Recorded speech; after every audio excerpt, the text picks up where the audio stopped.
یعنی چاندی میں 40واں حصہ واجب ہے. سمجھ آ رہی کہ نہیں؟ چاندی میں 40واں حصہ واجب ہے. اگر کسی کے پاس 190 درہم ہو تو اس پر زکوٰۃ واجب نہیں. اگر مالک دینا چاہے تو اس کی مرضی.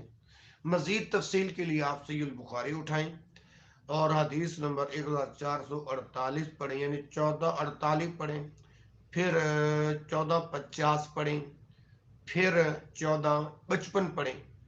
آپ کو انشاءاللہ پتہ چل جائے گا. جی اگلا سوال ہے ارجا کیا ہے؟ یعنی عمل یعنی سنت کو ایمان نہ ماننا. عمل یعنی سنت کو ایمان نہ ماننا ارجا ہے. اگلا سوال، روافض اہل سنت کو صحابہ کی محبت پر ناسبی کہتے ہیں، اس کی کیا حقیقت ہے؟ اہل سنت والجماعت میرے بھائیوں تمام صحابہ سے محبت کرنا ایمان سمجھتے ہیں، ہر صحابی کو اس کا حق دیتے ہیں. اہل بیت سے محبت بھی ایمان سمجھتے ہیں. اس کے باوجود روافض اہل سنت کو ناسبی کہتے ہیں، یہ بے حقیقت بات ہے. شیخ الاسلام امام ابن تیمیہ رحمہ اللہ 728 ہجری المتوفہ ہیں، فرمایا کرتے تھے ان کان نسبا حب صحب محمد، ان کان نسبا حب صحب محمد فلیشہد الثقلان انی ناصبی. مدارج السالکین لابن القیم جلد نمبر 2 صفحہ 27.